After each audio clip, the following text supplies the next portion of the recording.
Hello everyone, welcome back to our new video.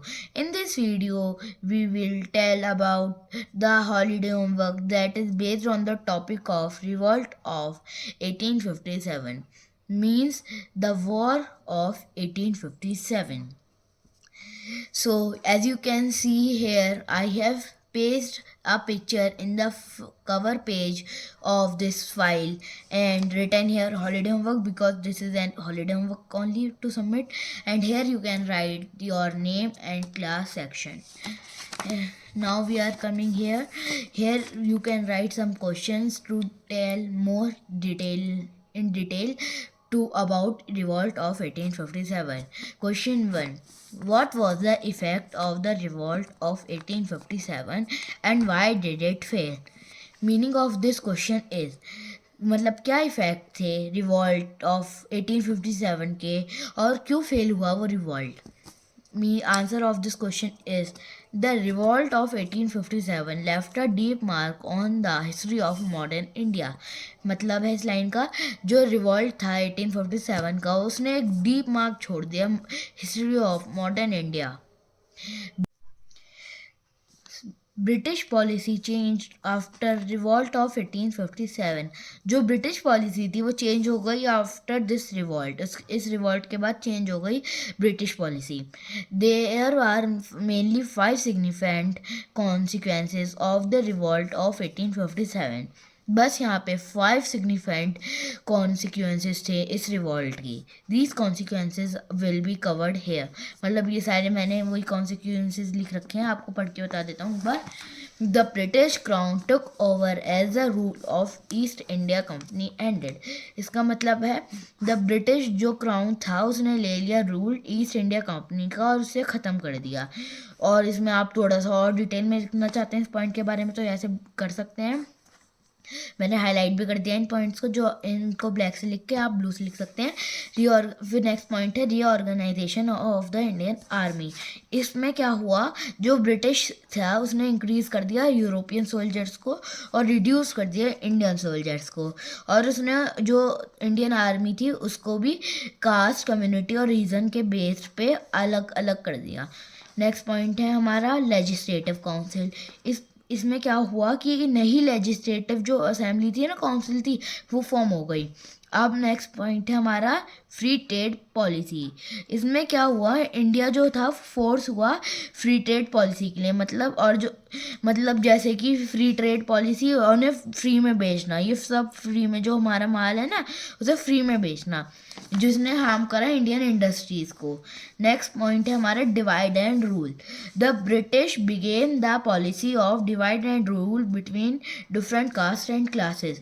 जो British थी उसने फिर स्टार्ट करा वो बांटना इंडियंस को कास्ट और क्लासेस के बेस पे. मैंने जैसे कि आपको उसमें बताया ही था, रीऑर्गेनाइजेशन में इंडियन आर्मी को बांटा, फिर कॉमन पीपल्स जैसे हम भी थे इंडियंस को भी बांटना शुरू करा ये, और उन पे रूल करना शुरू करा.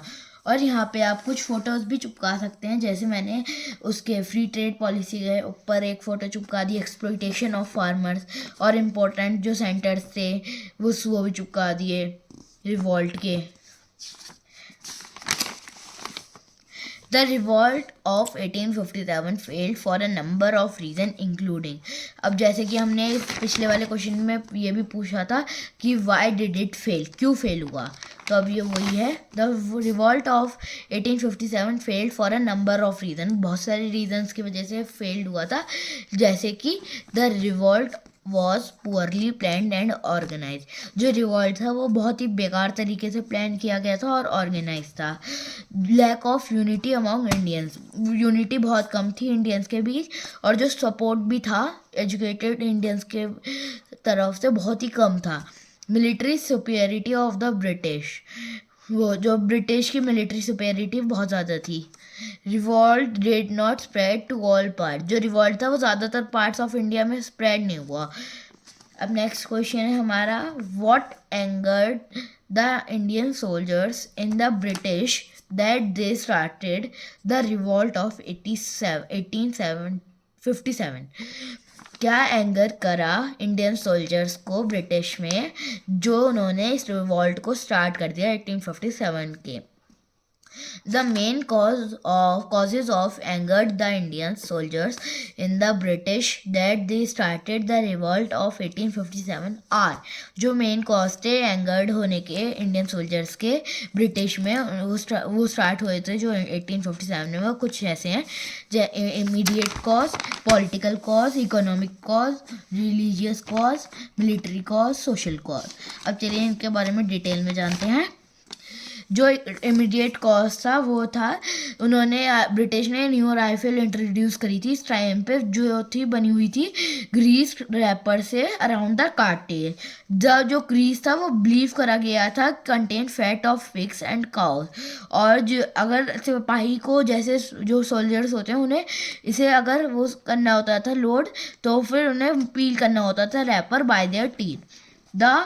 ये जो क्रीज कार्टेज था उसने ऑफेंड कर दिया हमारे मुस्लिम्स और हिंदूज के सेंटिमेंट्स को, और उन्होंने मना कर दिया इस राइफल को नई राइफल को यूज़ करने के लिए। And here you can paste some pictures also. Cause of failure of the revolt, ये मैंने यहाँ से गूगल से सर्च करे थे, आप भी कर सकते हैं, और फोटोज़। और ये रही हमारी वो न्यू राइफल, और ये उसकी bullets. Here are now again some causes. Political causes. Various policies were made by British to bring Indian territories under their control. Lord Dalhousie's policy of annexation and the doctrine of lapse had made the Indian rulers angry and insecure. मतलब है इसका, जो कई सारी policies बना दी गई थी British ने, वो लाए इंडियन टेरिटरीज में अपने अंडर कंट्रोल। मतलब जो पॉलिसीज बनाई गई थी ब्रिटिश के द्वारा, उन्होंने इंडियन टेरिटरीज को उनके कंट्रोल में लिया है। लॉर्ड डलहौजीज पॉलिसी थी, एक लॉर्ड डलहौजी थे, उनकी पॉलिसी थी डॉक्ट्राइन ऑफ लैप्स, जिसने बना दिया था इंडियन रूलर्स को एंग्री और इनसिक्योर। नेक्स्ट हमारा कॉज है इकोनॉमिक कॉज। उसमें क्या था? The British had drained India of all her wealth and natural resources by selfish economic policies. मतलब क्या था, ब्रिटिश ने सारे वो ले लिए, हमारी वो जितने भी पैसे थे हमारे पास आ रहे थे अपनी वेल्थ और नेचुरल रिसोर्सेज के लिए, हमारी वो ले लिए पैसे बाय सेल्फिश इकोनॉमिक पॉलिसी। अब इसमें आप कुछ और, जैसे ये कैसे ले लिए, जैसे कि exploitation by British east India company, उन्होंने हमें सताया कि ब्रिटिश इंडिया हमें पैसे दे दो, सताया ऐसे बहुत करके। और उन्होंने हैवी टैक्सेशन लगाए फार्मर्स पे, मतलब बहुत ज़्यादा ही टैक्सेस लगा के सामान दे रहे थे फार्मर्स को, और उन्होंने डिस्ट्रक्ट करा इंडियन टेरिटरीज को, और अनएम्प्लॉयड भी कर दिया ज़्यादातर पीपल्स को इंडिया में। अब नेक्स्ट आप देख सकते हैं कॉज, रिलीजियस कॉज। उन्होंने क्या करा, हिंदूज और मुस्लिम्स को फोर्स करा क्रिश्चियन में बनने में, क्योंकि वो सारे, जैसे ब्रिटिश आपने देखा ही होगा, वो क्रिश्चियन होते हैं ज़्यादातर, तो उन्हें फोर्स किया गया क्रिश्चियनिटी में कन्वर्ट हो जाए। Military cause. Next cause is military cause. Immense discrimination between the British and the India, मतलब बहुत ही ज़्यादा डिससेटिस्फैक्शन थी between British and Indians. High post, जो इमेंस डिस्क्रिमिनेशन था between the British and Indians, और जो हाई पोस्ट थी और ज़्यादा सैलरीज थी वो प्रोवाइड होती थी ब्रिटिश को। हमारा नेक्स्ट कॉज है सोशल कॉज। जो ब्रिटिश थे उन्होंने स्टार्ट कर दिया इंटरफेरेंस हमारे इंडियन सोशल कस्टम्स में। जो इंडियंस थे फिर उन्हें ये पसंद नहीं आया कि वो चेंज कर रहे हैं हमारे सोशल कस्टम्स को। These above causes turned them against the British. ये जो causes थे उन्होंने चेंज कर दिया इंडियंस को against the British. After this revolt, मतलब इस रिवॉल्ट के बाद, Britain government announced the end of company rule. Britain government ने अनाउंस करा कि अब ख़त्म कर दो अपना कंपनी का, ईस्ट इंडिया कंपनी का रूल। अब फिर इसके बाद हुआ कि the British government directly took control over India. जो ब्रिटिश गवर्नमेंट थी उसने फिर ले लिया कंट्रोल अपने इंडिया पे, मतलब हमारे इंडिया पे। Queen Victoria of Britain was the empress of India. फिर उसके बाद क्या हुआ, क्वीन विक्टोरिया जो ब्रिटेन की थी उसने फिर टाइटल ले लिया एम्प्रेस ऑफ इंडिया।